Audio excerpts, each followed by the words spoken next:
உறக்க கத்துது கோழி கையை இழுத்து வைக்கணும் தாவி அறிவான வரையோ வந்து பாருமையா நெளிப்பு அடிவாச வரையோ வந்து போடுமையா உறக்க கத்துது கோழி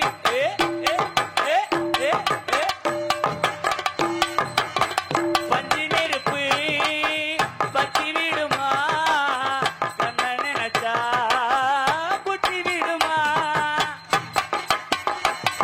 ஏய் இந்தா அதேரே எப்படி அதேரே பரவாயில்லையா இங்க வாமா அங்கிட்டு வாமா வாமா மூஞ்சி பார்த்தா பேசுவோம் அப்படின்னா நீ பேசாம நின்று இருக்கணும் ஏய் விட்டவங்க தப்பிச்சுக்கிடுவாங்க போற ஆள் தான் மாட்டிக்கிறாங்க புரியுதா இல்லையா கையை கொடுத்தா பறிச்சுக்கலாம் தெம்பு இருந்தா எப்போதுமே பல செக்கல்கள் நம்மளை சூழ்ந்தே இருக்கும் அதனால ரொம்ப கவனமா இருக்கணும் நான் ஒரு பிரம்மச்சாரி சாமியாரு இப்படி எல்லாம் பழகாம ஆசீர்வாதம் பெற்றமான வாழ்க பல்லாண்டு சின்ன குழந்தை நீங்க இன்னும் நிறைய புகழடைய நினைக்க சாமி குழந்தையும் சொல்லாங்க சாமி உங்களுக்கு இந்த நாட்டுல குழந்தைய கூட விட்டு வைக்கிறாங்க இல்ல குழந்தைய கொண்டுட்டு உள்ள போனவே 7 ஆண்டு இருந்து வெளியில வந்துட்டேன் சரி அது போகட்டும் ஆகையினால நீதி எப்படி எல்லாம் இருக்குங்கிறது ஒரு பக்கம் இருக்குது அடுத்த காவல் ஆளி யாரையா தங்கச்சி ஆமா தங்கச்சி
நான் ஒன்று சொன்னேன் நீ ஒன்று செய்யற பத்தியா நல்லது நான் சவுண்டு வைங்க நல்ல அண்ணன் நின்று இருக்கட்டும் யார் வந்திருக்கிறார் நாரத மகர்ஷி நம்முடைய எடுத்திருக்கார் அழைத்து வருகிறாயா வருங்கள் சுவாமி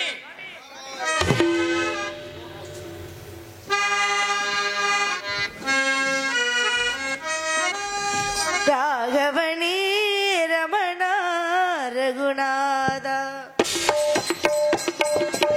ராகவனி ரமணா ரகுநாதா பாக்கடல் வாசா ஜான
துதித்தாரே சங்கீத மலர் கொண்டு துதித்தாரே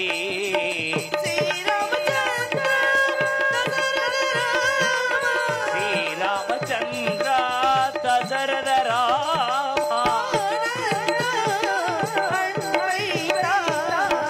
ராகவணி ரமணா ரகுநாதா பார்க்கடல் வாசா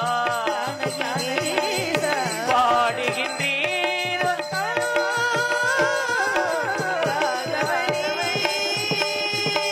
ரமணா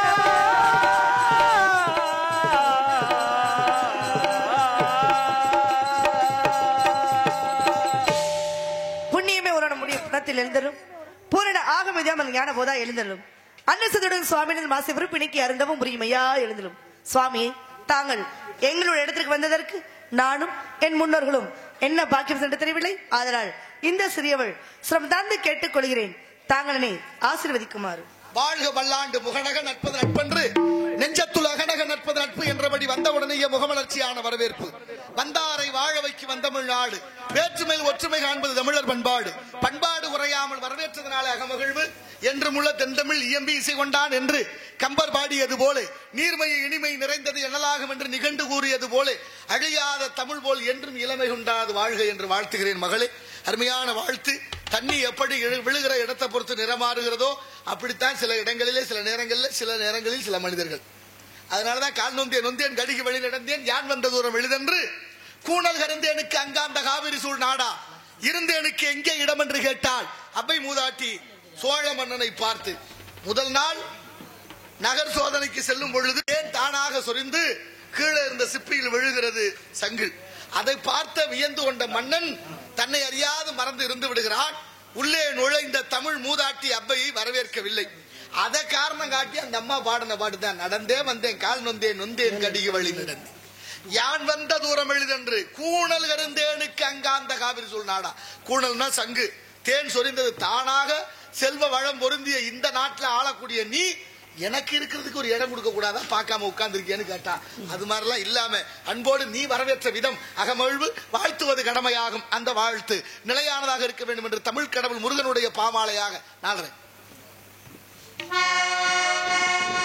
தமிழ் இசை பாடுகின்ற பாடப்பாடி தலைவன் முருகனை தினம் தேடி தமிழ் இசை பாடுகின்ற வானப்பாடியில் தலைவன் முருகனை தினம் தேடி அமிழ்தினம் தமிழ் பாட்டு அமிழ்தினம் இனிதான தமிழ் பாட்டு அந்த ஆறுமுகம் மயங்கும் இதை கேட்டு ஆறுமுகம் வணங்கும் அதை கேட்டு தமிழ் இசை பாடுகின்ற பாடப்பாடி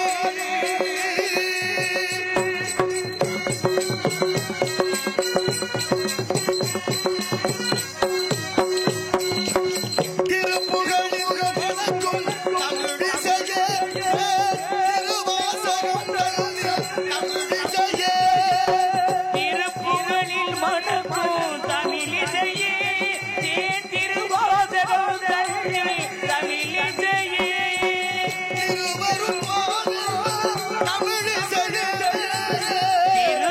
பாவெல்லாம் தமிழிசையே அந்த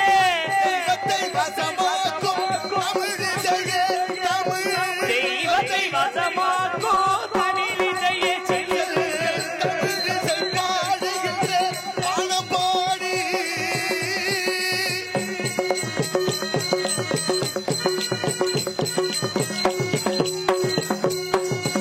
பூம்பாவைக்கு உயிரை கண்ட இசை பொங்கும் புனலினையே எதிர்த்து வந்த இசை பூம்பாவைக்கு உயிரை தந்த இசை செய்யும் புயலிடையே எதிர்க்கும் நல்ல இசை பாம்புதனல் ஜனிக்க வைத்த இசை பாபுடை நல்ல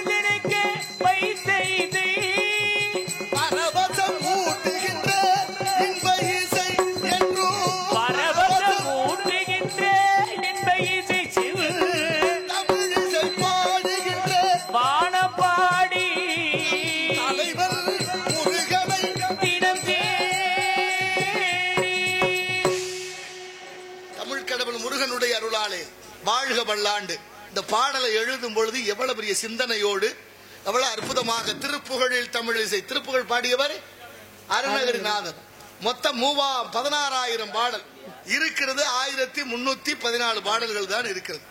அதுல திருப்புகழிலே முதல் பாடல் முத்தை தரு பத்தி திருநகை அத்திக்கிற சத்தி சரவண முத்திக்கொரு வித்துக்குருபரன் என போதும் முட்கட்பரமற்குச்சுருதியின் முற்பட்டது கற்பித்திருவரும் 30 வர்க்கத்தமரரும் அடிபேன 10 தலதத்தை கிணறு ஒற்றைக்கிரி மத்தை பொழுதொரு பட்டப்பகல் வட்டத்திகரில் இரவாக 10 கிரதத்தை கடவிய பச்சை புயல் மச்ச தருபொருள் பட்சத்துடன் அச்சித்தெழுவதொரு நாளை தித்தித்தைய ஒத்தற் பரிபுற நித்தற்பத வைத்து பயிரவ திக்கு கண்ணடிக்க கழுதொடு கழுகாட திக்கு பரியட்ட பயிரவர் தொக்கு தொகு தொக்கு தொகு தொகு சித்திரப்பவரிக்கு திரிகடகை என போத கொத்துப்பறை கொட்டக்கிழமுசை உக்கு உந்திப்புதை முக்குப்பிடி என முதுகூகை கொட்புட்டல நட்புட்ட நமனரை வெட்டி பழியிட்டு குலகரி ஒத்துப்பட வெத்துப்பரவள பெருமாளே பெருமாளே பெருமாளே என்று திருப்புகழ். 10,000 பாடல்களிலே முதல் பாடல் இது. இந்த பாட்டை முழுமையாக 16 இடத்துல மூச்சு விட்டு எடுத்து பாடனா பிராணயாமம் செய்த பயிற்சிக்கு சமம். தனியா ஒரு பயிற்சி செய்ய வேண்டாமா? அவ்வளவு மகத்துவம் வாய்ந்த இந்த தமிழ். அதிலே தமிழ் இருக்கான். அடுத்து திருவாசகத்திலே தமிழ். நமசிவாயா வாழ்க, நாதன் வாழ்க, இமைப்பொழுதும் எண்ணஞ்சில் நீங்காதான் தாழ் வாழ்க, கோகலி ஆண்ட குருமனிதன் தாழ் வாழ்க, ஆகவும் ஆகி நின்ற அன்னிப்பான் தாழ் வாழ்க, ஏகன் அநேகன் இறைவனடி வாழ்க, வேகம் எடுத்தாண்ட வேந்தனடி வெல்கின்ற 658 பாடல்களை முதலாவதாக வைத்து விட்டார் மாணிக்க வாசக பெருமான். இங்கேயும் தமிழ் இருக்கு. அடுத்து திருவருட்பா, அங்கே தமிழ். திருவருட்பா பாடியவர் யாரு? வள்ளலார் பெருமான். அவர் பகுதி விகுதி தகுதின்னு பாடுறாரு. அடுத்து தா தா தா தா தா தா தா குறைக்கின் என் செய்வேன் அப்படின்னா எழுதா குறைக்கு என் செய்வேன் 7 தானா போடுறாரு. எப்படி போடுறாரு பாருங்க வார்த்தைகளை. அடுத்து பாம்பு நஞ்சு எடுக்க வைத்த இசை, புனலினை எதிர்த்த வந்த இசை, பூம்பாவைக்கு உயிரை தந்த இசை. பூம்பாவை யார் தெரியுமா? அதை பத்தி அப்புறம் சொல்றேன். அதனால உன்னை பற்றி நான் அறிந்து கொள்ள வேண்டும் என்ற அவா கேட்கவா? நல்லா கேளுங்க சுவாமி. மொழி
இளம் குறிஞ்சி நிலம் அமைத்திருப்பது பரன், பேசுவது தமிழ், வணங்குவது குகன். 3 எழுத்து கூட்டம். ஆமா சார். குகன் இதய குகன். இவ்வளவு அழகா தமிழை பத்தி நீங்க பேசுனீங்க இல்லையா? எல்லாரையும் பத்தி சொன்ன பொழுது இந்த நாடகத்தை இயற்றிய நம்மளோட ஸ்ரீலஸ்ரீ டி சங்கரதாஸ் சுவாமி அவர்கள் கூட திரு ஸ்ரீலஸ்ரீ சங்கரதாஸ் சுவாமிகள். ஒரு உண்மையை சொல்றேன். ஸ்ரீலஸ்ரீ என்பது ஸ்ரீ என்பது வடமொழி. வடமொழி. அந்த 2 எழுத்துக்கும் தமிழ்ல ஒரு எழுத்து இருக்கு. என்ன எழுத்து? வரைக்கும் திரு திரு என சொல்லக்கூடிய எழுத்தா? அல்ல இல்ல, அவர் இன்னும் புரியல. லானா இருக்கு. தமிழ் தமிழ். ஸ்ரீ அப்படிங்கிற ஒரு எழுத்து, அது வந்து வடமொழி. சில பேர் யோகஸ்ரீ, சுபஸ்ரீ, கவிதாஸ்ரீ அப்படின்னு போட்டுக்கிட்டீங்கல்ல. சரி, அந்த வடமொழி எழுத்துக்கு தமிழ்ல ஒரு எழுத்து இருக்கு. திரு என சொல்லக்கூடிய திரு மத்த இடத்துல எல்லாம் வரும் உயர்வு. சரி, இங்க அந்த இடத்துக்கு சொல்லும் போது உனக்காக சொல்றேன், வலைதளத்துல பதிவாகிட்டு இருக்கு. சரி, நல்ல விஷயத்த சொல்லுவோம். சொல்லுங்க. பல மேடையில சொல்லிதான் இருக்கு. சீர் வளர் சீர், அந்த லாக்கு வரல் வளர் வளர், இந்த ஸ்ரீக்கு சீர் சீர் சீர்னா உயர்வுன்னா உயர்வு. சீர் வளர் சீர் தவ திரு சங்கரதாஸ் சுவாமிகள். அதுதான் முழுமையான. இப்ப வேற என்ன சந்தேகம்? நீங்க சொன்ன மாதிரியே கும்பாபிஷேகம்னு போடுவோம் இல்லையா? ஆமா, திருக்குட முழுக்கு என்ன சொல்லக்கூடியது தூய தமிழ். கும்பாபிஷேகம் என்ன சொல்லக்கூடியது வடமொழி சொற்களாக கூடியது. இப்ப நம்முடைய மொழிகள்லயும் கூட பாத்தீங்கன்னா வடமொழி கலக்கப்பட்ட ஒரு காலத்துல வடமொழி இருக்கணும்னு அருணகிரியார் பாடின பாட்டு பூரா அங்கதான் கலக்குது 7ஆம் நூற்றாண்டுல. வடமொழி கலந்த உடனே ஒரு முடிவு ஒன்றாங்க, மணி பிரவாள நடைன்னு பேரு. மணிங்கிறது தமிழ், பிரவாளம்ங்கிறது வடமொழி. ரெண்டையும் சேர்த்து மணி பிரவாள நடை. எனக்கு பேரு கவிராஜ். கவிராஜ் இசன்னாங்கிறது வடமொழி, மத்ததெல்லாம் தமிழ். இப்ப அந்த கவிராஜ் அப்படின்னா ஒரு அழகா தெரிகிறது. கவிராசு அப்படின்னு தமிழ்ல போட்டா நல்லா இல்லைன்னு நினைச்சிட்டாங்க இந்த நாட்டுல. அதனாலதான் இந்த வடமொழி லேசா உள்ள வந்துச்சு. இப்ப எல்லாத்துக்களையும் புறையோடி போன புண்ணு மாதிரி தமிழ் பூரா காணாம போச்சு. அன்னைக்கெல்லாம் பாத்தீங்க அப்படின்னா அதுதான் வேதனையான விஷயம். ராமசாமின்னு எழுதும் பொழுது ஈயனாவை முதல்ல சேர்த்துதான் எழுதுவாங்க, தனியா போட மாட்டாங்க. ஏன்னா ஈயனாவை முதல்ல போட்டு ராமசாமின்னு அடுத்துதான் ராணாவை எழுதுவாங்க. யானாவும் தொடங்காது. அதுல சில எழுத்துக்களுக்கு ஒரு முறை உண்டு. ஆனா அதெல்லாம் காலப்போக்கில் பாத்தீங்கன்னா மாற்றப்பட்டாச்சு இல்லையா? தெரியுமா விஷயம்? என்ன விஷயம்? ரொம்ப வித்தியாசமா மாறிக்கிட்டே இருக்கு இந்த நாடு. உண்மையிலே தமிழர்கள் தான். திருப்பத்தூர்ல இருந்து மானாமதுரை வர்ற வரைக்கும் பெயர் பலகை பூரா இந்தியில மாறிடுச்சு. தமிழ்லையும் வச்சு ஆங்கிலத்துல மாறி இன்னைக்கு வடமொழி இருக்கு. தமிழ்லையும் எழுதி இருக்கு, ஆங்கிலத்துல எழுதி, கீழே ஹிந்தியில இருக்கு. நான் கேக்குறேன், இங்க இருந்து ஆந்திரா, நம்ம தமிழ்நாட்டை தாண்டி ஆந்திரா, மகாராஷ்டிரா, உத்தரப்பிரதேசம், மத்திய பிரதேசம், டெல்லி வரைக்கும் போய் பார்த்துட்டேன். எங்கனையாவது தமிழ்ல இருக்குமான்னா இல்ல, கிடையாது. அவன் ஜாலையெல்லாம் அவன் மொழியில எழுதி வச்சிருக்கான். இங்கதான் இந்த கொடுமை நடக்குது. காரணம் இருக்கு சாமி. ஏன்னா நம்ம எந்த நாட்டையும் தேடி நம்ம போறது கிடையாது. ஆனா நம்ம நாட்டை தேடி எல்லா நாட்டுக்காரவங்களும் வராங்க. யாரு எங்க வந்தாலும் சரி தமிழ் மொழி எல்லாம் அப்படி வர்றவங்களுக்கு வழி தவறி போய்விடக் கூடாது. அதுலயும் நம்ம பாதுகாப்பா வரட்டும். நம்ம போனா வழி தவறி போகாம போய் கேட்டா அப்படித்தான் சொல்லி மழுப்புவாங்க. சமாளிக்க தெரியணுமா இல்லையா? விலங்குகளுக்கெல்லாம் மொழி பற்று இருக்கு. நாய்க்கு கூட தமிழ் தெரியுமா இல்லையா? கண்டிப்பான முறையில. ஏன்னா வெளிநாட்டு இருக்கக்கூடிய பசு கூட பாத்தீங்க அப்படின்னா அம்மானு தான் கத்தும். எங்கேயாவது மம்மின்னு கத்துதா? இல்ல இன்னைக்கு சொல்ற மாதிரி மேம்னு கத்துதா? கிடையாது. அதே ஆட்டுக்குட்டியாக கூடியது பாத்தீங்க அப்படின்னா மேனு தான் கத்தும். மொழி பற்று வேண்டும் இல்லையா? மொழி பற்று இருந்தால் தான் மொழி வாழும். ஒரு மொழி இழந்துட்டோம்னா இனத்தை இழந்துருவான். நான் சொன்னல முதல்ல புனலிழப்பு. பூம்பாவைக்கு உயிரை தந்தது தமிழ். பூம்பாவைனா யாரு? சென்னை மயிலாப்பூர்ல சிவனேசன் செட்டியார்னு ஒரு ஐயா. அந்த செட்டியாருக்கு ஒரு பொம்பளை புள்ள வெகு காலம் கிடந்து பிறக்கிறான். அந்த பொண்ணுக்கு பிறந்த உடனே அவங்க அப்பா அம்மா வச்ச பேரு பூம்பாவைன்னு பேரு. அந்த குழந்தை பிறந்த உடனே அவங்க 2 பேரும் ஞான சம்பந்தருக்கு திருமணம் செய்து கொடுக்கணும்னு சத்தியம் செய்கிறார்கள் மனசுக்குள்ளேயே. இந்த பொண்ணை நம்மோட பொண்ணு இன்னாருக்கு தான் கொடுக்கணும் அவங்க முடிவு பண்றாங்க. இப்ப அவளுக்கு 5 வயசு வரும்போது பாம்பு கடிச்சு இறந்துடுறான். பாம்பு கடிச்சு இறந்த உடனே குழந்தைய எரிச்சிட்டு அந்த அஸ்தின்னு சொல்ற அந்த சாம்பலை பத்திரமா ஒரு கலையத்துல வச்சிருக்காங்க. அதுக்கப்புறம் வெகு நாள் கழிச்சு ஞான சம்பந்தர் மயிலாப்பூர் கபாலீஸ்வரர் கோயிலுக்கு வர்றாரு. வந்த உடனே இந்த சிவனேசன் செட்டியார் இந்த கலையத்தை கொண்டு போய் கொடுக்கிறாரு. என்னன்னு கேட்கிறாரு. ஒரு பொண்ணு பிறந்தா பூம்பாவைன்னு பேர் வச்சோம். அந்த பொண்ணு உங்களுக்காக நாங்க நிர்ணயம் பண்ணி வச்சிருந்தோம். நீங்க தீண்டல. அரபம்ங்கிற பாம்பு தீண்டி இறந்து போனா உடமைக்காரற்ற ஒப்படைக்குமே எரிச்சிட்டு சாம்பலை வச்சிருக்க ஒப்புக்கொள்ளுங்கன்னு கொடுத்தாரு. இப்ப அவர் என்ன பண்ணாரு? பூம்பாவையினுடைய அந்த சாம்பலை கோயிலுக்கு கபாலீஸ்வரருக்கு முன்னால வச்சுட்டு 11, 12 பாட்டுகள் பாடுறாரு. அதுல பூம்பாவாய் பெருஞ்சாந்தி காணாது போதியோ பூம்பாவாய், உங்க அப்பா செய்த நன்மைகள் எல்லாம் நீ காணாம போயிட்டியன்னு பாடுறாரு. பெருஞ்சாந்தினா என்ன அர்த்தம்? குடமுழுக்கு. கும்பாபிஷேகத்துக்கு பேரு பெருஞ்சாந்தி தமிழ்ல. உங்க அப்பா எத்தனை கும்பாபிஷேகம் பண்ணிருக்காரு, அன்னதானம் பண்ணிருக்காரு, இதெல்லாம் பார்க்காம நீ செத்து போனியே அப்படின்னு தமிழ்ல பாட்டு பாட பாட பாட சாம்பலா இருந்த அந்த பூம்பாவை பொண்ணா வந்துட்டான். நடக்குமான்னு கேட்பாங்க. படம் ஒண்ணு வந்துச்சு, ஒண்ணுமே இல்லாத ஒண்ணு உற்பத்தி ஆகுற மாதிரி தண்ணியை உருவப்படுத்துற மாதிரி நடக்கும். நம்புறவங்களுக்கு தெரியும், நடந்து காட்டியிருக்கு. இப்ப சாம்பலா இருந்த அந்த பூம்பாவை 5 வயசுல இறந்தவ 7 வருஷம் கழிச்சு வந்து இவர் கூப்பிட்டதுனால 12 வயசு பூம்பாவை வந்துட்டான். பூம்பாவை வந்தோடனே அப்பாவுக்கும் சார்ந்து சமண மத மத்த மதத்துக்காரெல்லாம் எதிரியா பாக்குறேன். சாம்பல் பொண்ணாகுமாக்க நடக்குமா? வேணால நிறைய பேரு அது மாதிரி அப்பவே இருந்திருக்கு. இப்ப ஞான சம்பந்தருடைய திருவருளாலே, இறைவனுடைய திருவருளாலே, நம்ம மொழி தமிழாலே அந்த பூம்பாவை உயிர் பெற்றார். உயிர் பெற்ற உடனே சிவனேசன் செட்டியாரு காலில் விழுந்து கும்பிட்டு சொன்னாரு, உங்களுக்காகத்தான் வச்சிருந்த இந்த பொண்ணு இறந்துட்டா, இப்ப உயிரா வந்துட்டா கல்யாணம் பண்ணிக்கங்கன்னு சொன்னார். என்ன மாண்பு? அவர் சொன்னாரு, நீங்க பெத்த பொண்ணு இறந்துட்டா, இவன் நான் உற்பத்தி பண்ணிக்கிறேன், நான் பெத்த பொம்பளை பிள்ளை, எனக்கு மக வேணும், கட்ட முடியாது. அந்த மாண்பு இருக்கணுமா இல்லையா? கண்டிப்பா. நம்மளோட எப்படி மாண்பு வைத்தாரு? இதுதான் பூம்பாவைக்கு உயிர் தந்தது. புனலை எதிர்த்து வந்த இசை. புனல்னா என்ன? புனல் என்று சொன்னால் அது தண்ணீராக. ஆமா, நீர். தண்ணிக்கு பல பேர் இருக்கு. தண்ணி, நீர், வாட்டர், பானி, ஜலம், நீலு இருக்காலே, அப்பு இருக்கு, இவ்வளவு பேர் இருக்கு. யார் யாருக்கு என்ன தெரியுதோ அதைத்தான் சொல்லி கூப்பிடுவா. நம்ம தண்ணீர் சொல்றோம். தண்ணீர் அப்படி அண்ணாந்து குடிக்கிறோம். ஏன் தெரியுமா? காரணம் வருண பகவானுக்கு மரியாதை தெரிவிக்கும் விதமாக தண்ணி நமக்கு கிடைச்சது, அவங்களுக்கு நன்றி கடன். ஆமா. அதே சமயம் அறிவியல் சார்ந்து நீரை நேராக அண்ணாக குடித்தோம் என்று சொன்னால் நீராக கூடியது புறை ஏறாம இருப்பதற்காக அறிவியல் ரீதியாக அண்ணாந்து குடிக்க சொல்லியிருக்கிறார்கள். எவ்வளவு தத்துவங்களை சொல்லி வச்சிருக்க. அப்படி தண்ணியை எதிர்த்து வந்தது இசை. எந்த இசை? தமிழ் இசை. இந்த தமிழருடைய இசை தண்ணியை எதிர்த்து எங்க வந்துச்சு? அனல்வாதம் புனல்வாதம் என சொல்லக்கூடியது நிறைவேறியது ஒரு இடத்துல. படக்குன்னு பதில் சொல்ற வித்தியா. அப்ப அனல்வாதம் புனல்வாதம் யாருக்காக? சமணர்களுக்கும் சைவர்களுக்கும் வந்தது. சமணர்கள் ஆட்சியில இருந்தது, கட்டுப்பாட்டில் இருந்தது மதுரை மாநகரம். ஆமா. அப்பொழுது கூன்பாண்டியனாக இருந்தவன் அவங்க பேச்ச கேட்டுக்கிட்டே இருந்தார். அங்கே அவருடைய மனைவி மங்கையர்க்கரசியார் ஞான வச்சு சைவ ஏடு அப்படி இருந்துச்சு. 2 பதிகம் பாடி போட்டாரு, உயிர் பெற்று எழுந்தது. அடுத்து 2வது போட்டி புனல்வாதம். தண்ணி வைகை ஆறு பெருக்கெடுத்து ஓடுது, அதுல போடணும் சைவ ஏடுகளையும் வைணவன் தண்ணிக்குள்ள போட்டா தண்ணிக்குள்ள அடிச்சுட்டு தானே போகும். அவர் திருநள்ளாற்று பதிகம் பாடுறார். வாழ்க அந்தனர் வீழ்க தன்புடையன்னு பாடுறார். பாடி எழுதி போடுறாரு. இந்த ஏடு எதிர்த்து போய் ஏறிய இடம் தான் திரு ஏடகமாக ஊர் இருக்கு. அப்படிப்பட்ட சைவமும் வென்றது. இதுதான் புனல்வாதம். இந்த பொங்கி எதிர்த்து சமணர்களால நமக்கு கிடைத்தது ஒரு அரிய பெரும் 3 இடங்களாக மலைகள் நமக்கு கிடைத்தது. ஏன்னா சமணர்கள் பாத்தீங்க அப்படின்னா நம்முடைய நாட்டை பார்த்து, பாண்டிய நாட்டை பார்த்து பொறாமைப்பட்டு இந்த நாடு இவ்வளவு செழிப்பாக இருக்கிறது, நாட்டை அழிக்க வேண்டும் என்ற எண்ணத்தோடு இருந்த பொழுது பாருங்க, அப்பொழுதுதான் அங்கே ஆட்சி செய்து கொண்டிருந்த மன்னனுடைய கனவிலே சென்று தன்னுடைய நாட்டை அழிப்பதற்காக சமணர்கள் ஏவி விடுகிறார்கள். யாவர் என்று சொன்னால் பெரிய ஒரு யானையை ஏவி விடுகிறார்கள். எப்படி? அந்த நாட்டையே அழிக்கக்கூடிய அளவுக்கு ஒரு பெரிய யானையை ஏவி விடுகிறார்கள். அப்படி ஏவி விடுகின்ற பொழுது அங்கே சிவபெருமானாக கூட என்ன பண்றாரு அப்படின்னா அதற்கு எதிராக நின்று அங்கே இன்னைக்கும் யானமலை ஒத்தக்கடை பகுதியில் இருக்கக்கூடிய நரசிம்மனாக கூடியவர் என்ன பண்ணாரு, அதை எதிர்த்து என்ன பண்ணாரு, அந்த மலையை அடக்குகின்ற பொழுது அதுவே மலையாக நின்றது யானமலைன்னு இன்னைக்கு ஒரு பெயர் உண்டு. மதுரையை சுத்தி இருக்கிற அத்தனை சிறப்பு ஊர்களுக்கும் பேர்களுக்கும் காரணம் சமணர்களாலே ஒன்று கிடைக்கப்பட்டது. வரலாற்று சிறப்புகளும் உண்டு, அதையும் சொல்றேன். இப்ப அடுத்து புனலை எதிர்த்து வந்த இசை. இந்த பாட்டுக்குள்ள எவ்வளவு கருத்து எழுதியிருக்கார்கள் கவிஞர்கள். இப்போ தான் பாட்டு எழுதுறாங்க. அடுத்து பூம்பாவை புனல் பாம்பு நஞ்சு எடுக்க வைத்த இசை. பாம்பு எங்கேயாவது நஞ்சு எடுக்குமா? நஞ்சத்தானே கொடுக்கும். எவ்வளவுதான் பால் வார்த்தாலும் பாம்பு நஞ்ச கொடுக்கும். பசுவுக்கு நீங்க எவ்வளவுதான் விஷம் வச்சாலும் அது பால் கொடுக்கும்.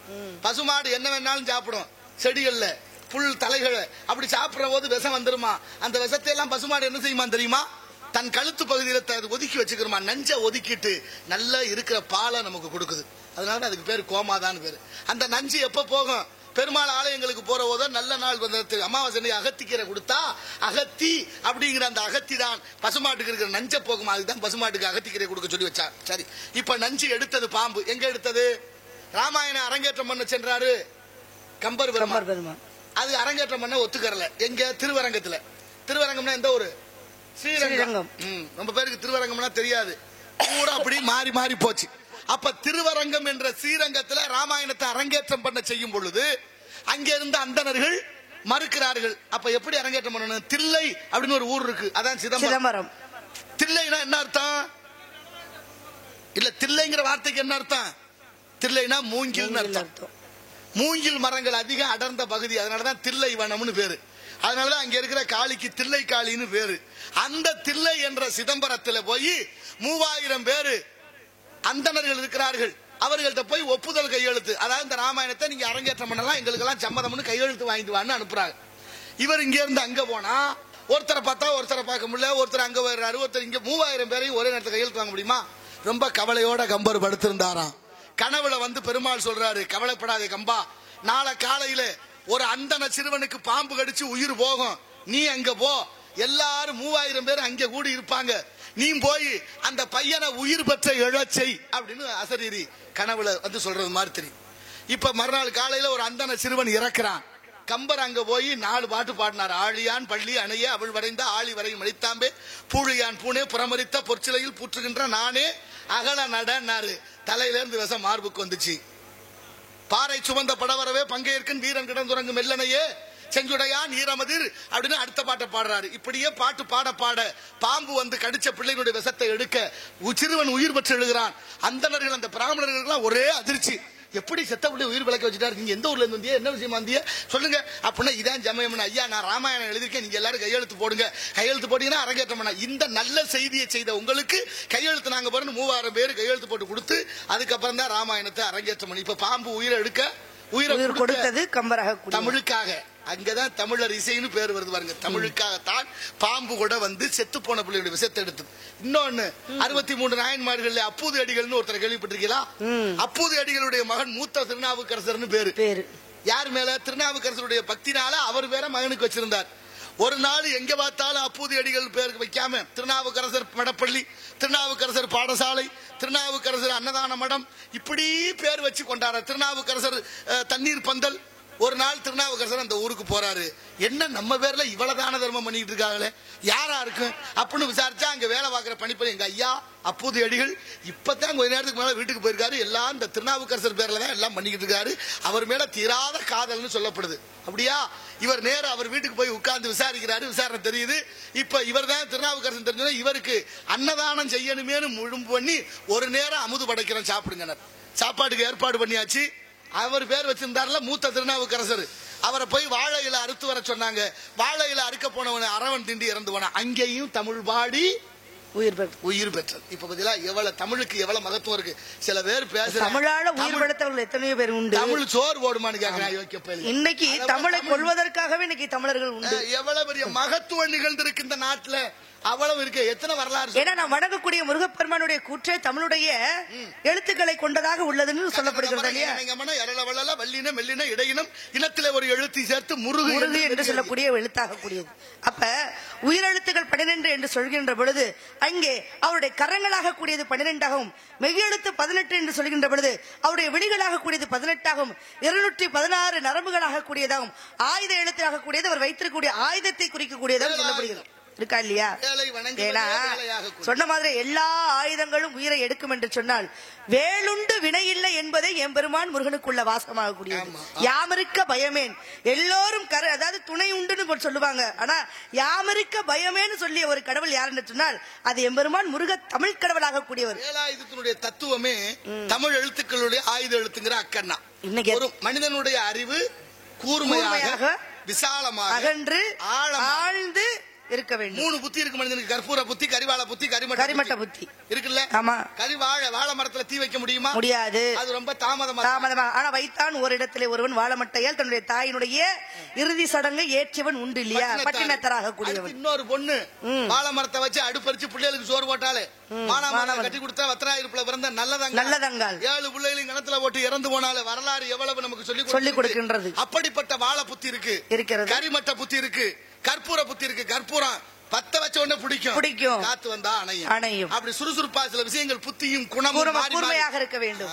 இப்ப தமிழ் நிறைய கத்துக் கொடுக்கும். கரி புத்தி அப்படின்னா அதை ஊதி ஊதி ஊதி ஊதி அதை வந்து தீ எரிக்கணும். இப்படி 3 நிலையான தன்மைகள் மனிதனுக்கு உண்டு. அதனால மனிதனுக்கு 4 நிலை: கிரகஸ்தன், வானப்பிரஸ்தன், சன்னியாசி, பிரம்மச்சாரி. அதனாலதான் 4வது நிலையை அடையணும். தமிழை கூட தேனுக்கு ஒப்பிட்டு சொன்னாங்க. தமிழ் படித்தாயான்னு கேட்கும் பொழுது படித்தேன் தமிழ் படித்தேன்.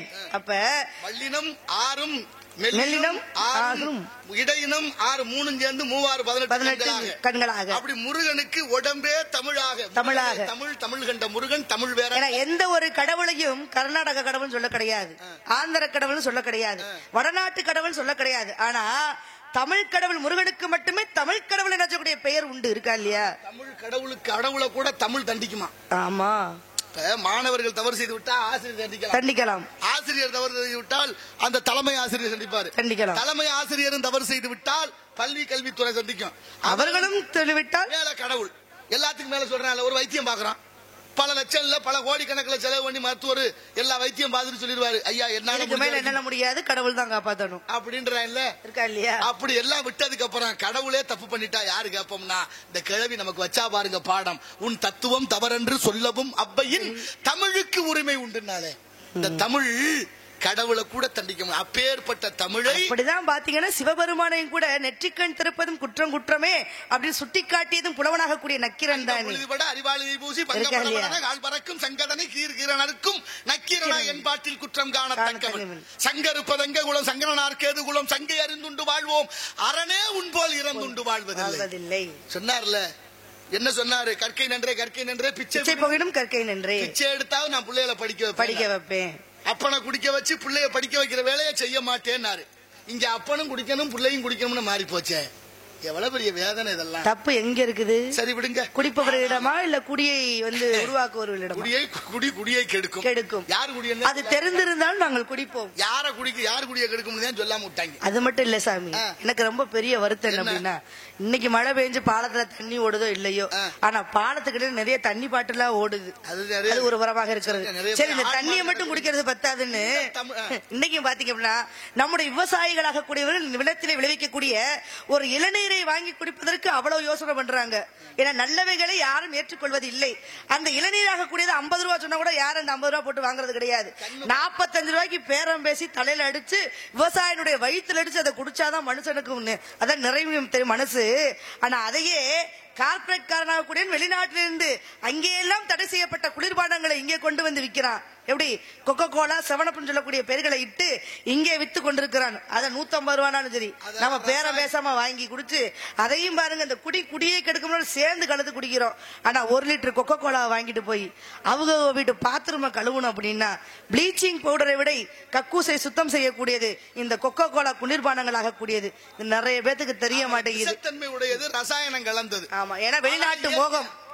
அது அயல் இக்கரைக்கு அக்கறை பச்சை நினைச்சிட்டோம். இங்க வரலாறுகள் நிறைய மறைச்சுக்கிட்டே இருக்கு. இப்ப சொன்ன மாதிரி தமிழ்ல என்னென்ன இருக்கு தெரியுமா? இங்க யாழ்ப்பாணம்னு ஒரு நகரம் இருக்குல்ல? ஆமா, அது ஸ்ரீலங்கா இலங்கை இலங்கையில இருக்கு. யாழ்ப்பாண நகரம் யாருக்குன்னு ஒரு பட்டம் இருந்துச்சு தெரியுமா? யாருக்கு? அந்தக கவி வீரராகவனுக்குன்னு செப்பு பட்டம் இருந்தது. யாழ் நூலகம் என்னைக்கு எரிக்கப்பட்டதோ அது மறைஞ்சு போச்சு. ஒரு புள்ள பிறக்குது, கண்ணு ரெண்டும் பார்வை இல்லாம பிறக்குது. பார்வை இல்லாம பிறந்த பிள்ளைய படிக்க வைக்கணும்னு அப்பா நினைக்கிறாரு. நமக்கு சொல்லுவாங்க கற்றது கைமண் அளவுன்னு. அது என்ன அர்த்தம் தெரியுமா? அந்த காலத்துல இந்த கரும்பலகை இல்ல எழுதுறதுக்கு, அது மண்ணுல தான் முதல்ல உட்கார்ந்து எழுத ஆரம்பிச்சாங்க. இன்னைக்கு விஜயதசமி அன்னைக்கு அதுக்கப்புறம் அரிசியில என்ன பண்ணாங்க, எழுத ஆரம்பிச்சாங்க. அப்புறம் நெல்லுல எழுதுனாங்க. ஆமா, ஆனா ஆரம்பம் மண்ணுல எழுதியது. பள்ளிக்கூடத்துக்கு போற போது வாத்தியார்ட்ட படிக்கும் போது ஒரு கை மண்ணோட போகணும். வாத்தியாருக்கு முன்னால மண்ணை அப்படியே திரையை வச்சு அதுல வாத்தியார் சொல்ல சொல்ல எழுதி எழுதி பழகினாங்க. இப்ப இந்த குழந்தைக்கு கண் பார்வை இல்ல. கண் பார்வை இல்லாத இந்த குழந்தை என்ன பண்ற, படிக்க வைக்கணும் முடிவு பண்றாரு. அவர் அந்தக கவி வீரராகவன் முதலியார்னு பேரு. இப்ப அவரை கூட்டிட்டு போறாங்க. வாத்தியாருக்கு முன்னால எல்லாரும் முகம் காட்டி உட்கார்ற போது கண்ணு தெரியாத பிள்ளை முதுக காட்டி உட்கார வச்சாங்க. முதுகுல சட்டை இல்ல. சட்டை இல்லாத உடம்புல விரல் பட்டா உணர்வு தெரியும். அந்த உணர்வு படி விரல் என்னென்ன வடிவத்துல போகுதோ அதை மணல்ல எழுதி எழுதி எழுதி பழகி படிச்சவர் தான் அந்தக கவி வீரராகவன். அந்தம்னா அழகு, அந்தகம்னா குருடு. அந்தகன்னு பேரு. அந்தகன்னா யமனுக்கு ஒரு பேர் இருக்கு. ஆமா, இப்ப இவர் என்ன பண்றாரு, பெரிய புலவர் ஆயிட்டாரு. இவருக்கு கண் பார்வை இல்ல. கண் பார்வை இல்லாத ஒரு புலவருக்கு சீடன் ஒருத்தர் சிசிய புள்ள, அவரை கூட்டிட்டு எங்க வேணாலும் போவார். இப்ப 2 பேருமே யாழ்ப்பாணம் போறாங்க. யாழ்ப்பாணத்தை ஒரு மன்னன் ஆளுகிறான். அந்த மன்னனிடத்துல போய் இந்த புலவருக்கு அனுமதி கேட்கறாங்க பாட்டு பாட. அவர் கொஞ்சம் மண்டக்கணமான மன்னனா இருந்திருப்பான் போல. இவரை மறுக்கிறான் ஏற்க. ஏன்னா ஏற்கனவே கண் இல்லாத புலவர், இவரை நம்ம பார்த்தோம்னு மறுக்கிறான். கொஞ்ச காலம் போராடி பல பேருடைய உதவியில அனுமதியை பெறுகிறார் இந்த அந்தக கவி வீரராகவன். இது வரலாற்று சான்று. இப்ப அவர் உள்ள போய் உட்கார போறாங்க மன்னர், இந்த புலவர். மன்னர் என்ன நினைச்சிட்டான், புலவருக்கு தான் கண்ணு தெரியாது, நம்ம இருக்கிறத பார்க்கவா போறேன், நம்ம ஏன் இந்த குருட்டு புலவர் முகத்துல முழிக்கணும்னு நினைச்சுக்கிட்டு இந்த மாதிரி ஒரு திரைச்சீலைய கட்டி தொங்க விட்டுட்டான். மன்னர் அந்த பக்கம், புலவர் இந்த பக்கம், இடையில திரைச்சீலை. ஒருத்த முகம் ஒருத்தருக்கு தெரியாது. இப்ப திரைச்சீல தொங்குறத கூட வந்த சிசிய புள்ள பார்த்து விட்டேன். புலவர்கிட்ட சொல்லணும், புலவரே குருநாதா நமக்கு எழுத்தாப்புல திரைச்சீலையை கட்டி தொங்க விட்டுருக்கேன் மன்னன்னு சொன்னா 2 பேர் தலையும் அவன் போட்டு தள்ளிடுவேன். ஆனா இப்ப குறிப்பால் உணர்த்து இந்த தமிழ் என்னென்னலாம் செய்யுது பாருங்க. இப்ப புலவர்கிட்ட சிசியன் சொல்றேன், சீட புள்ள, குருநாதா சிவசிதம்பரம் அப்படின்னாரு. குருநாதா சிவசிதம்பரம். ஏன் சிவசிதம்பரம்னாரு? ஏன்னா அங்கேயும் ஒரு திரை தான் இட்டு இருக்கப்படுகிறது. அதுதான் சிதம்பரம் ரகசியமாக உள்ளது. சிறப்பு. அங்க ஒரு திரைச்சீலை தொங்குது சிதம்பரத்துல. அதை இவரு சொல்லாம சொல்றார். சிதம்பரம்னா திரைச்சீலைன்னு ஞாபகத்துக்கு வரும் அப்படின்னு சொல்லி குருநாதர்கிட்ட சொன்ன, குருநாதா சிவசிதம்பரம். இவர் புரிஞ்சுக்கிட்டாரு. நமக்கு முன்னால திரைச்சீலை தொங்குது. அடுத்த வார்த்தை சொன்னார், எல்லாம் அருணாச்சலம்னாரு. அருணாச்சலம்னா இங்க திருவண்ணாமலை. அண்ணாமலையார்னாரு. அது அக்கினி தலம், நெருப்பு. இவர் சொல்லி முடிச்ச அடுத்த வினாடியே திரைச்சீலை தீப்பற்றி எரிஞ்சது. மன்னர் நடுங்கி போன, ஆஹா இவ்வளவு வலிமை இருக்கு அந்த புலவர்கிட்ட, உங்களை தப்பா நினைச்சிட்டு என்னை மன்னிச்சிருங்க, ஒரே ஒரு கேள்வி கேட்கிறேன், பதில் சொல்லுங்க. மன்னன், என்ன கேள்வி? என் கையில ஒரு பொருள் இருக்கு, என்னன்னு சொல்லுங்க. என்னன்னு சொல்லுங்க. கலை இங்கில்லை, கலை மான் இங்க இல்லை, சிலை மான் எதற்கு உனக்கு? மான்னா மன்னன், மான்னா ஒரு உயிர், கலை மான், சிலைனா வில்லு. மண்டபத்துல ஏதரா அரண்மனையில மான் எதுக்குடா கையில வில்லோட உட்கார்ந்துருக்கேன்னு கேட்டாரு. வில்ல ஒடிச்சு போட்ட வரலாறு இருக்கு. அதுக்கப்புறம் அந்த மன்னன் எழுதி கொடுத்த நகரம் தான் யாழ்ப்பாணம். அந்தக கவி வீரராக எடுக்கின்ற வரலாறு இருக்கு. எங்க இருக்கு இன்னைக்கு? எப்படி பாருங்க, தமிழ் என்ன செய்யல? இவ்வளவு பெரிய வரலாறுகள் இங்க இருக்கு. எழும்பூர் நூலகம் எரிக்கப்பட்டது ஒரு தனி பெரிய கொடுமை. அதுவும் தமிழன் வரலாறை மறைப்பதற்காக. அந்த காலத்துல தொடர்ந்து பாத்தீங்கன்னா கும்பகோணத்துல தீ, எத்தனை குழந்தைகள் இறந்தது. அதுபோல யாழ்ப்பாண தீ, சென்னை தீ, கும்பகோணம் தீ, ஸ்ரீரங்கத்துல தீ, ஏர்வாடியில தீ, முன்னை இட்டதி முப்புறத்திலே, பின்னை இட்டதி தென்னிலங்கையிலே, அன்னை இட்டதி அடிவயிற்றிலே, யானும் இட்டதி மூழ்க முழு எல்லாம். மதுரையிலும் இட்டால் தீ யார்? அது கண்ணகியாக கூடியவள் இட்டது ஒரு தீ. ஆனா கண்ணகி யாரையெல்லாம் அழித்தாங்கிற ஒரு கதையும் உண்டு. எல்லாரும் என்ன சொல்லுவாங்க, அங்கே தவறு செய்தது பாண்டிய நெடுஞ்செழிய மன்னன் தானே, அவனுக்கு தண்டனை கிடைத்து விட்டது. ஆமா, என்ன கேட்டா போன தேரா மண்ணா செப்புவதோடையோன். ஆனா அறிவு கட்ட மன்னவனே உனக்கு அறிவு இருக்கான்னு கேக்குறா ஒரு குடிமகள். இப்ப கேட்க முடியுமா? எப்படி? எதையும் கேட்க முடியாது. இப்ப அவ போய் கேட்ட உடனே அவன் சொன்னா, நானும் அரசன், யானே கல்வன் அப்படின்னு சொல்லி விழுந்து இறந்தான். மானம் உள்ளவன் செத்தான், தப்பு பண்ணிட்டமேனு. நமக்கு என்னத்துக்கு பெரிய இடத்து போல சொல்றேன் ஒரு உதாரணத்துக்கு. இப்ப சொன்னோம்னா நம்மள சாவடிச்சிருவாங்க. அத சொல்லுமா, அப்புறம் நம்ம 2 பேத்தையும் தூக்கி உள்ள வச்சிருவாங்க. வச்சிட்டு போட்டு இது தேவையா? மண்ணுக்கும் மக்களுக்கும் மொழிக்கும் பாடுபட்டோம்ங்கிற ஒரு பேராக இருக்கட்டும். ஏன்னா துணிந்தவருக்கு தூக்குமேடை பஞ்சுமெத்தை என்று இன்னைக்கு அந்த மண்ணிலே பிறந்த பெருமை நமக்கு உண்டு என்று சொன்னால் எதற்கும் பயப்பட வேண்டும் அவசியம் இல்லை. ஏன்னா மேடை பேச்சாளர் தான் பாருங்க, நிறைய விஷயங்கள் நடந்தது உண்டு. இங்க பேசுனதுதான் சுதந்திரம் வாங்குவதற்கு பாடுபட்டவர்கள் மிகப்பெரிய பங்கு யாருக்கு உண்டு என்று சொன்னால் இந்த அரிதாரம் பூசி நாடக மேடையில் ஏறி நடித்தவர்களுக்கே அந்த பெருமை அதிகமாக உண்டு. நிறைய இருக்குது. அப்படி எல்லாம் இருந்தாலும் கூட நான் சொல்லக்கூடியது ஒரே ஒரு விஷயம் என்னவென்று சொன்னால், நீங்க சொன்ன மாதிரி அழகா அற்புதமாக தமிழை பத்தி சூட்சமா ஒரு விஷயம் சொன்னீங்க. ஏன்னா அங்க இருக்கக்கூடிய யாழ்ப்பாணத்தை எழுதி கொடுத்த தமிழை சூட்சமாக கூடிய சிஷ்யன் சொன்ன ஒரு விஷயத்துக்காகவே சிவா சிதம்பரம் சொன்ன உடனேயே இங்க சாதாரண ஒரு புலவனாக கூடியவன், அவன் எந்த இடங்களில் பெயர் பெற கிடையாது. ஆனா ஒரு இடத்துல மன்னராக கூடியவர் என்ன பண்றாரு அப்படின்னா, வருடத்திற்கு ஒரு முறை தன்னுடைய நாட்டு மக்களுக்கெல்லாம் ஏதாவது ஒரு பரிசு பொருளை கொடுப்பது அவர் மன்னருக்கு ஒரு வழக்கமாக இருக்கிறது. ஆமா, அப்படி இருக்கின்ற பொழுது இந்த வருடம் நம்முடைய மக்களுக்கு எல்லாம் வண்ண பட்டாடைகளை, அதாவது சித்திரம் வரைந்த பட்டாடைகளை நாம் வரைந்ததை கொடுக்கலாம்னு சொல்லி முடிவெடுக்கிறார். முடிவெடுத்த பிறகு பாருங்க, நாட்டு மக்களுக்கெல்லாம் தெரியப்படுத்துகிறார். நாட்டு மக்கள் எல்லாம் அந்த ஆடையை வாங்குவதற்காக வரிசையில் நின்று ஒவ்வொருத்தராக வாங்கி கொண்டிருக்கின்ற வேளையில அங்கே புலவனாக கூடியவனும் அந்த பட்டாடையை வாங்கி செல்கிறான். போனவனுக்கு ஒரு பாருங்க ஒரு ஆசை, நமக்கு என்ன ஓவியம் வந்திருக்கிறது தெரியவில்லை என்று சொல்லி போற வழியிலேயே தனக்கு வந்திருக்கக்கூடிய அந்த பட்டாடையை விரித்து பார்க்கின்ற பொழுது அது ஒரு ஓரமாக கிழிந்திருக்கிறது. பார்த்தான், ஆகா மன்னர் கொடுத்த பட்டாடையில் ஒச்சம் இருக்கிறதே, மன்னருக்கு சரியில்லையே, கொடுத்தது நன்றாக இருக்காதே என்று சொல்லி இதை மன்னரிடம் போய் தெரிவிக்க வேண்டுமே.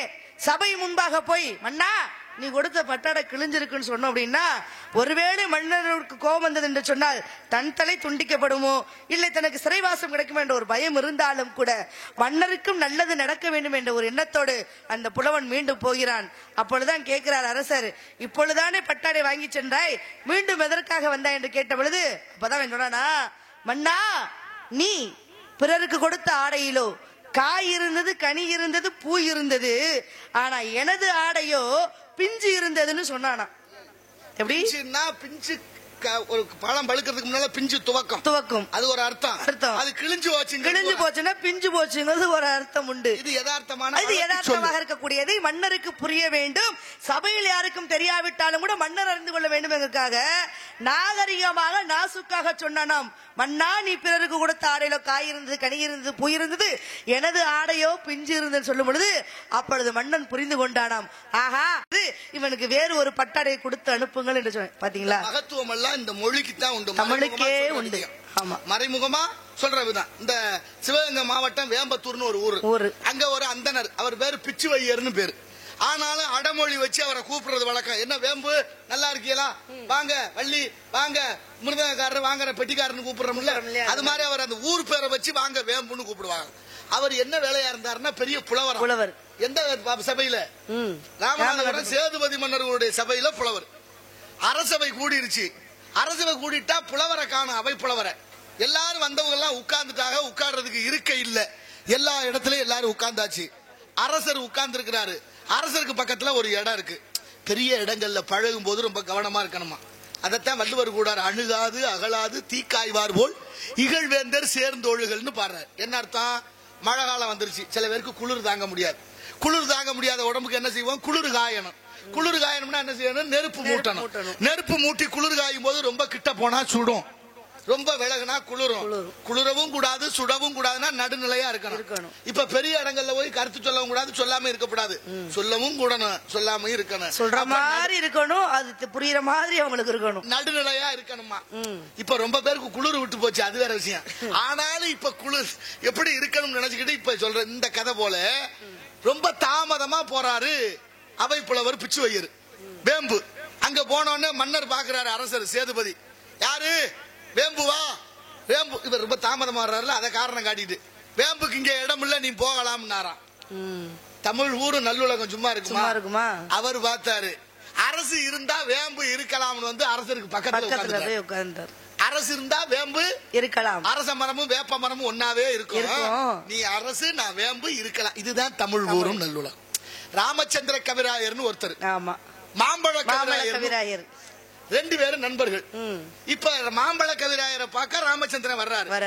மாலை நேரம், கண் பார்வை கொஞ்சம் மங்களா இருக்கும். யாருக்கு? ராமச்சந்திரன். இல்ல, மாம்பழ கவிராயருக்கு. ஆள் வர்ற சத்தம் கேக்குது, ஏதோ ஒரு உருவம். யார் பாது இந்த நேரத்துல இவர் கேட்கிறார். யாரு? மாம்பழ கவிராயர் கேட்கிறார். ராமச்சந்திரன் வந்தவர், அண்ணே நான் ராமச்சந்திரன் வந்திருக்கேன்னு அப்படின்னு சொல்லி இருந்தா பிரச்சனை இல்ல. இவர் சொல்லும் போது ராமச்சந்திரன் வந்திருக்கேன்னு சொன்னாரு. இந்த ஈனாவை கொஞ்சம் அழுத்தி சொன்னார்.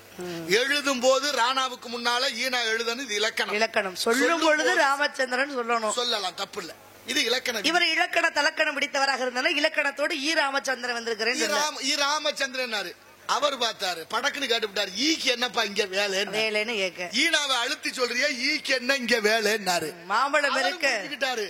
ஆஹா, ஈனாவை அழுத்தி சொல்லிவிட்டா திரும்ப கேட்டுவிட்டாருன்னு. மாம்பழம் இருந்தா ஈ இருக்கத்தானே செய்யும். எவ்வளவு பெரிய அழகு மொழி இந்த தமிழ், எவ்வளவு மகத்துவம் வாய்ந்த இந்த தமிழ். நம்ம எல்லாம் வாழ வைக்கும் மொழி தமிழ்.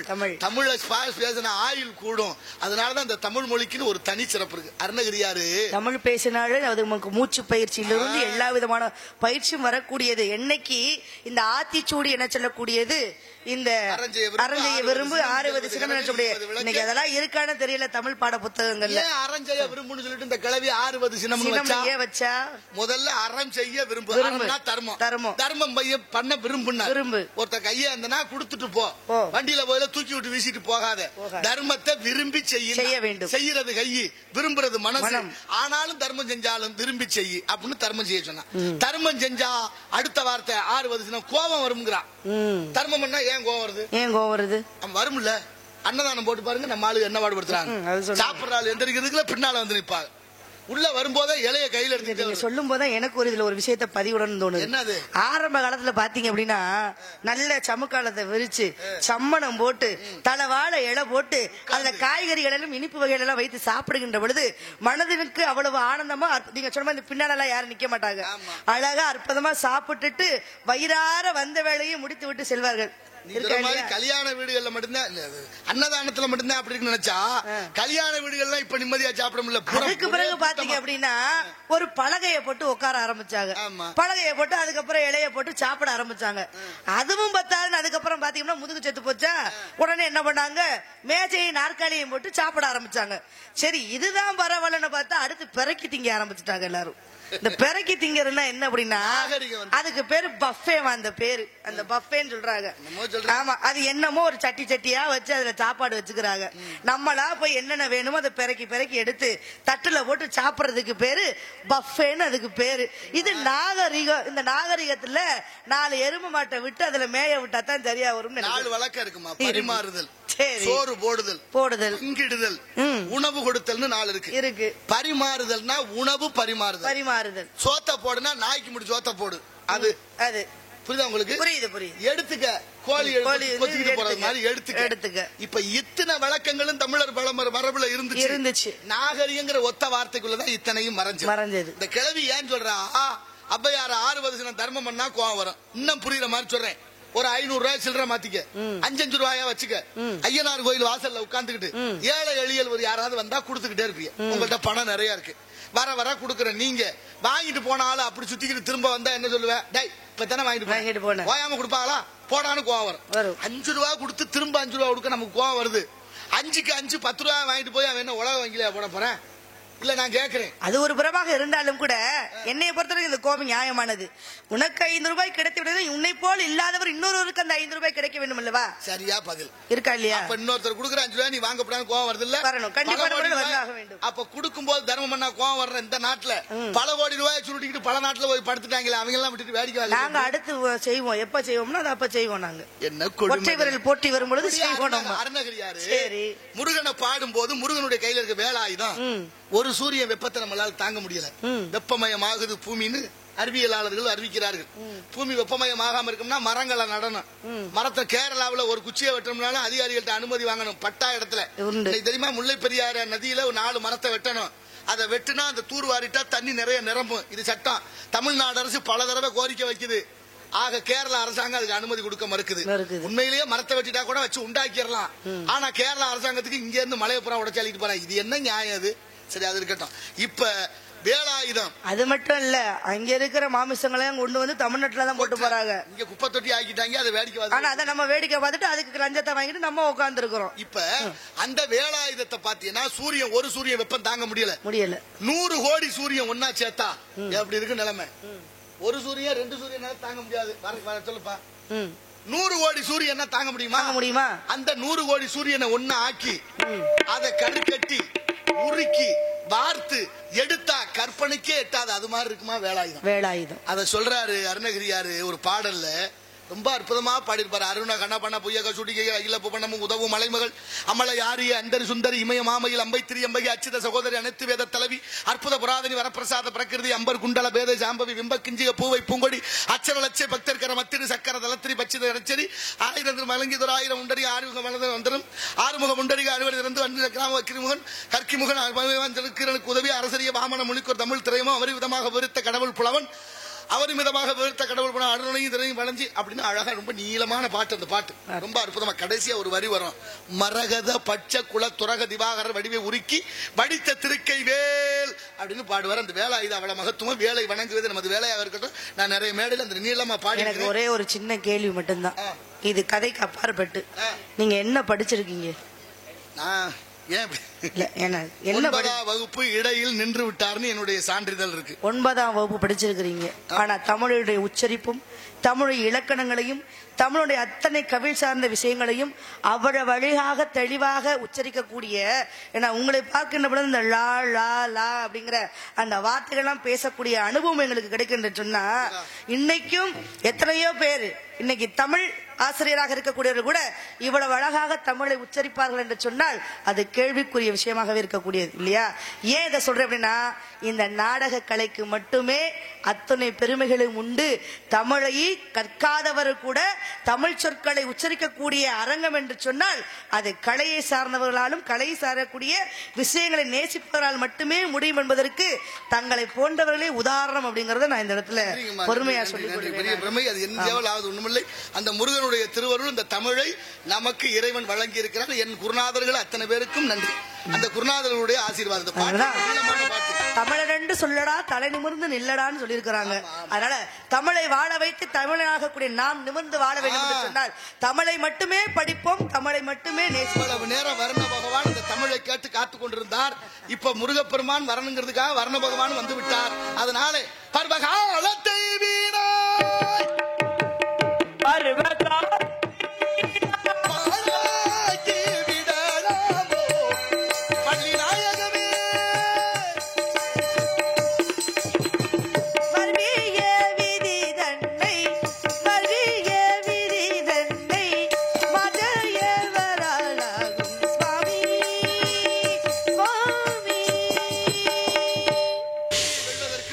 அறிவு உண்டு. விதியை மாத்திர ஒரே கடவுள் முருகப்பெருமான். அதுக்கு திருப்புகள் பாடி இருக்கிறார். உனக்கு ஒரு மாப்பிள்ளை பார்த்து வந்து அதிகமா விதி விதி என்பதெல்லாம் விதி விதி என்பதில்லா அம்மா அம்மா அம்மா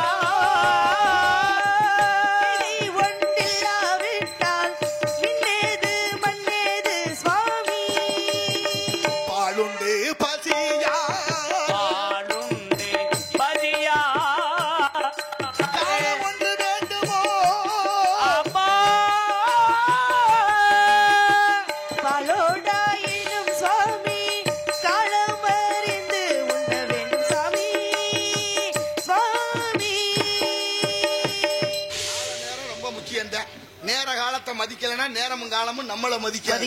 அதனால நேர காலத்தை மதித்தவர்கள் வரலாற்றில் இடம்பெற்றிருக்கிறார்கள். வள்ளுவர் கூட 133 அதிகாரத்துல காலம் அறிதல் அடுத்த ஒரு அதிகாரம் வச்சிருக்காரு. அதனால உனக்கு ஒரு மாப்பிளை பார்த்து வந்திருக்கேம்மா. எனக்கா? ஆமாமா. இவ்வளவு அழகாக நல்ல விஷயங்களை சொல்லக்கூடிய வரீங்க. எனக்கு என்ன மாப்பிளை, என்ன சாதாரண மாப்பிளைய பார்த்துட்டு வர போறீங்க? நல்ல மாப்பிளைய தான் பார்த்துட்டு நம்பிக்கையில மாப்பிளை பேரை சொல்லுங்க. மாப்பிளை எனக்கு பிடிச்சிருந்தா நான் சம்மதம் சொல்றேன். ஆறுபடை வீடும் அருள் வழங்கும் முருகா, அருகே நீ ஓடோடி வா. மூவிரண்டு முகம் தொழிக்க 6 கரங்களுடன் ஆதரவு தரவோடி வா. ஈசன் மகனே உனக்கு உனையன்றி வேறாரையா. நெஞ்சார நான் துதிக்க பஞ்சாமிர்தம் கொடுக்கும் ஒரு தெய்வம் நீதானையா, ஒரு தெய்வம் நீதானையா.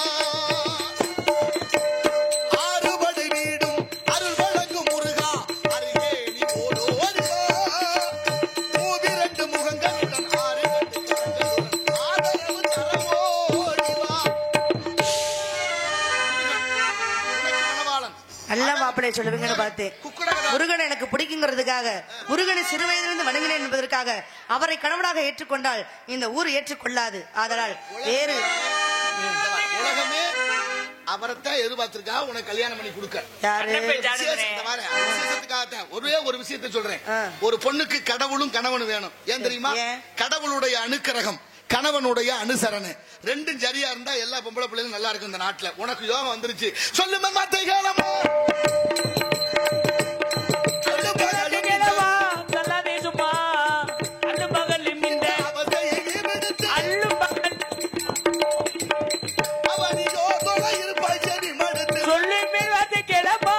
கொடுப்பதுங்கள் கோத்திரத்தின் முறையோ, குட்டி கொடுப்பதுங்கள் கோத்திரத்தின் முறையோ, ஒன்றமை சொல்ல வந்தில் உமக்கேன அக்கறைய கைவரிசை அது போ. நாங்க என்ன செல்லாத ஆளுகளா? செல்லும் செல்லாதுக்கு செட்டியார் மயம் இருக்காரு. நாங்க அதனால செல்ல வச்சிருவோம், நீ ஒன்னும் கவலைப்படாத.